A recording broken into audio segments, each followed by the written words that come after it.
のささやきの朗読や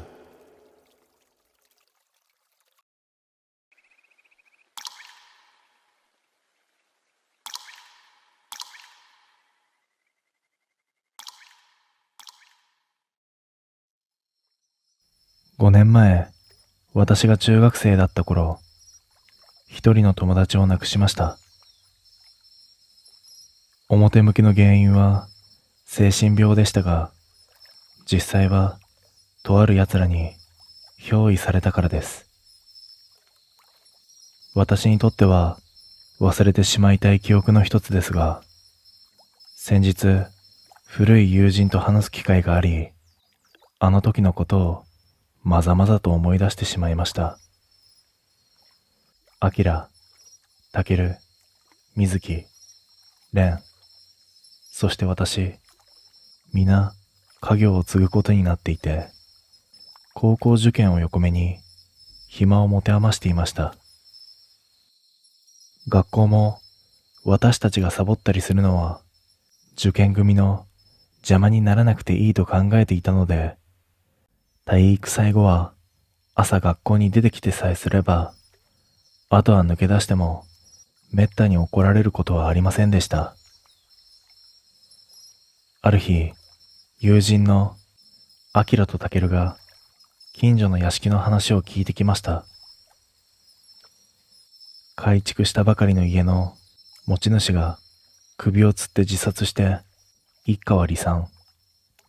そこが空き家になってるって言うんです。サボった後のたまり場の確保に苦労していた私たちは、そこなら酒やタバコが思う存分できると考え、翌日すぐに昼から学校を抜けてそこに行きました。外から様子のわからないような立派なお屋敷で、こんなところに入っていいのか少しビビりましたが、アキラとタケルが大丈夫を連発しながらどんどん中に入っていきます。すでに調べをつけていたのか、勝手口が開いていました。書斎のようなところに入り、窓から顔を出さないようにして、こそこそと酒盛りを始めました。でも、大声が出せないので、すぐに飽きてきて、5人で家探しを始めました。すぐに水木が、あれ、なんだと、今いる部屋の壁の上の方に気がつきました。壁の上部に学校の音楽室や体育館の放送室のような感じの小さな窓が2つついているのです。よく見ると壁のこちら側にはドアがあって、ドアはこちら側からは本棚で塞がれていました。肩車すると左上の方の窓は手で開きました。今思うとその窓から若干悪臭が漂っていることに、その時疑問を持つべきでした。それでもその時のこっそり酒を飲みたいという願望には勝てず、無理やり窓から部屋に入りました。部屋はカビとホコリの匂いが漂っています。雨漏りしているのか、じめっとしていました。部屋は音楽室と言えるようなものではありませんでしたが、壁に手作りで防音材のようなものが貼ってあり、その上から壁紙が貼ってあることは分かりました。壁紙は湿気でカピカピになっていました。部屋の中は取り立てて調度品もなく質素な作りでしたが、小さな机が隅に置かれており、その上に真っ黒に塗りつぶされた写真が大きな枠の写真入れに入ってました。なんやこれ、気持ち悪い、と言って、友人のアキラが写真入れを手に取って持ち上げた瞬間、額裏から一枚の紙が落ち、その中から束になった髪の毛がバサバサと出てきました。紙はお札でした。みんな、やばっと思って声も出ませんでした。顔面蒼白のアキラを見て、タケルが急いで出ようと言い、逃げるようにタケルが窓によじ登った。その時、そっちの壁紙全部がふわっと剥がれました。写真の裏から出てきたのと同じお札が壁一面に貼ってありました。酒に弱い水木はその場でうっと吐きそうになりました。よじ登るタケルの尻を私とレンでぐいぐい押し上げました。何が何だかわけがわかりませんでした。後ろでは誰かがいーと声を出しています。きっとアキラです。たたられたのかもしれない。私たちは恐ろしくて振り返ることもできませんでした。無我夢中でよじ登って反対側の部屋に飛び降りました。レンも出てきて部屋側からとろい水木を引っ張り出そうとすると、痛い、痛いよ、と水木が叫びます。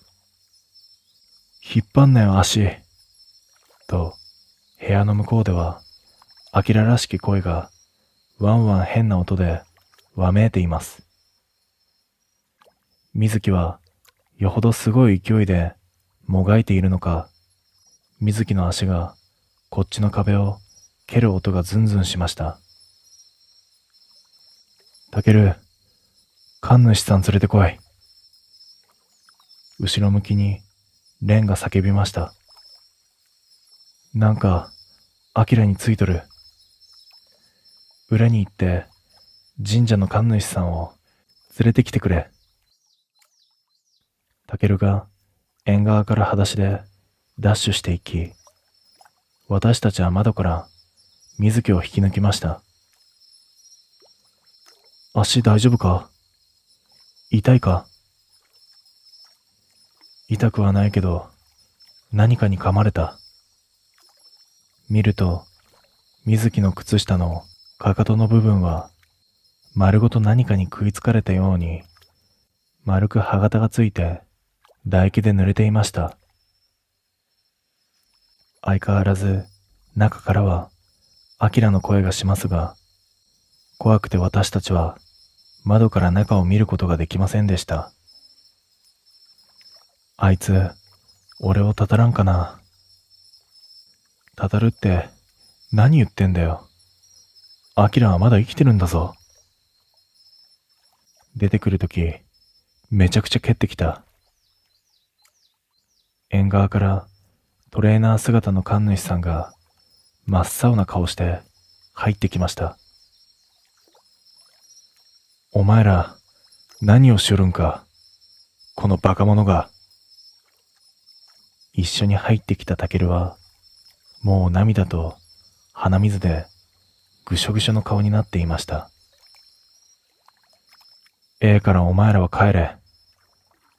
こっちから出て神社の裏から社務所に入って、よりえさんに見てもらえ。あとおい。と、いきなり私を捕まえ、後ろ手にひねり上げられました。後ろで何かザキッという音がしました。その後、よし、行け。と、そのままドンと背中を押されて、私たちはわけのわからないまま走りました。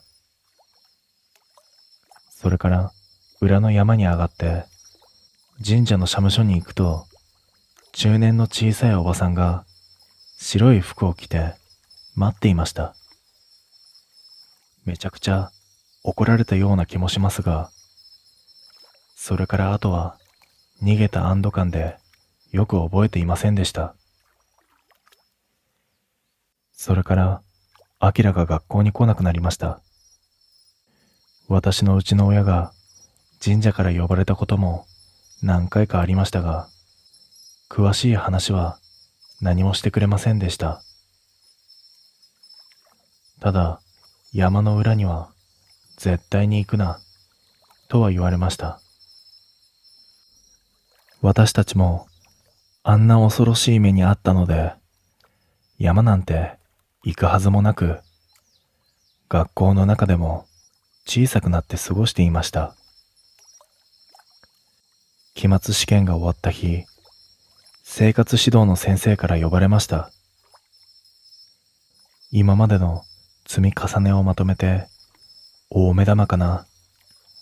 殴られるな、これは。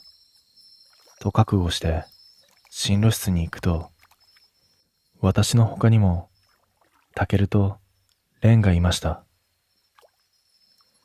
神主さんも来ていました。生活指導の先生なんていませんでした。私が入ってくるなり、神主さんが言いました。あのな、心して聞いてくれ。水木が亡くなったんだよ。信じられませんでした。水木が昨日学校に来ていなかったことも、その時知りました。学校をサボって、こっちにいるアキラの様子を見に来たんだよ。病院の見舞いじゃないから、危ないってわかりそうなもんなんだけどね。裏の格子から座敷を覗いた瞬間に、ものすごい声を出して、いきなり倒れたんだよ。私が駆けつけた時には、白目を向いて虫の息だった。水木が亡くなったのに、そんな言い方はないだろうと思って、ちょっと口答えしそうになりましたが、神主さんは真剣な目で私たちの方を見ていました。いいか、アキラはもうおらんと思え。水木のことも絶対に今から忘れろ。あれは目が見えない。自分のことを知らん奴のところには月には来ない。あれのことを覚えとる奴がおったら、何年かかってもあれはそいつのところに来る。来たら取り憑かれて死ぬことになる。それと後ろ髪は絶対に伸ばすなよ。もしあれに会って逃げたとき、あれは最初に髪を引っ張るからな。それだけ聞かされると、私たちは重い気持ちで進路室を出ました。あの時、神主さんは私の伸ばしていた後ろの髪をハサミで切ったのです。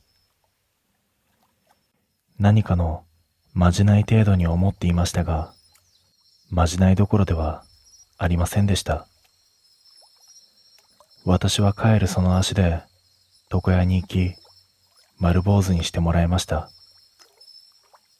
卒業して家業を継ぐっていう話は、その時から諦めなければいけませんでした。その後、私たちはバラバラの剣で進路につき、絶対に顔を合わせないようにしようと約束し、もし会っても他人のふりをすることにしなければなりませんでした。私は1年遅れて隣の県の高校に入ることができ、過去を忘れて自分の生活に没頭していました。もちろん髪は短く刈りました。しかし床屋で坊主を頼むとき、私は神主さんの話を思い出していました。今日来るか、明日来るかと思いながら、長い3年が過ぎました。その後、さらに浪人して、他県の大学に入ることができました。しかし、少し気を許して、盆に帰省したのがいけませんでした。もともと私はおじいちゃん子で、祖父はその年の正月に亡くなっていました。急のことだったのですが、せめて盆くらいは帰ってこんか、と電話で両親も言っていました。それがいけないことでした。駅の売店で新聞を買おうと寄ったのですが、中学時代の彼女が売り子でした。彼女は私を見るなり、ボロボロと泣き出して、タケルとレンがそれぞれ亡くなったことをまくし立てました。タケルは卒業後、下宿の自室に閉じこもって首をくくっていたそうです。部屋は雨戸とカーテンが閉められ、部屋中の扉という扉を封印し、さらに自分の髪の毛をその上から一本一本几帳面に貼り付けていたということでした。牢で自分の耳とまぶたに封をしようとした跡があったが、最後までそれをやらずに自害したという話でした。蓮は17歳の夏に四国まで逃げたそうですが、松山の近郊の町でパンツ一枚でケタケタと笑いながら歩いているのが見つかったそうです。蓮の後頭部は鳥がむしったように髪の毛が抜かれていました。蓮のまぶたは閉じるのではなく、絶対に閉じないようにと自らナイフで切り取ろうとした、そんな跡があったそうです。この時ほど中学時代の人間関係を呪ったことはありませんでした。タケルとレンの末路なんて今の私にはどうでもいい話でした。つまりあれを覚えているのは私一人しか残っていないと気づかされてしまったんです。胸が強く締め付けられるような、そんな感覚で家に帰り着くと、家には誰もいませんでした。後で知ったことですが、私の地方は忌まわしといって、特に強い忌み事のあった家は、本家であっても初盆を奈良の寺で行うという風習があったのです。私は連れてこられたのでした。それから3日、私は9度以上の熱が続き、実家で寝込まなければなりませんでした。この時、私は死を覚悟しました。仏間に布団を敷き、なるだけ白い服を着て、水を飲みながら寝ていました。3日目の夜明けの晩、夢にアキラが立ちました。アキラは骨と皮の姿になり、黒ずんでいて白目でした。夢の内容はこうだった。お前、一人やな。うん。お前もこっちに来てくれよ。嫌だよ。水木がお前に会いたがってるぞ。いや、俺は会いたくない。お前が来ないと水木は毎日リンチに会う。逆さずりで口に靴下を詰めて蹴り上げられてよ。かわいそうだろ。嘘つけ。地獄がそんなに甘いわけないだろ。地獄か。地獄っちゅうのはな。と、そこで目を覚ましました。自分の息の音で、喉がヒーヒー音を立てていました。枕元を見ると、祖父の位牌にひびが入っていました。それから俺は、毎日あいつに取り憑かれないか怯えて生きている。この世を去るのも時間の問題かもしれない。最後までご視聴いただき、本当にありがとうございます。このチャンネルは、あなた一人一人の応援で成り立っております。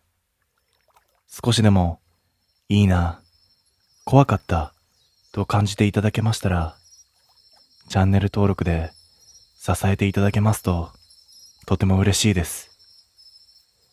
あなたのその一つの登録が、これからもチャンネル運営を続けていける力になりますので、どうか応援のほどよろしくお願いいたします。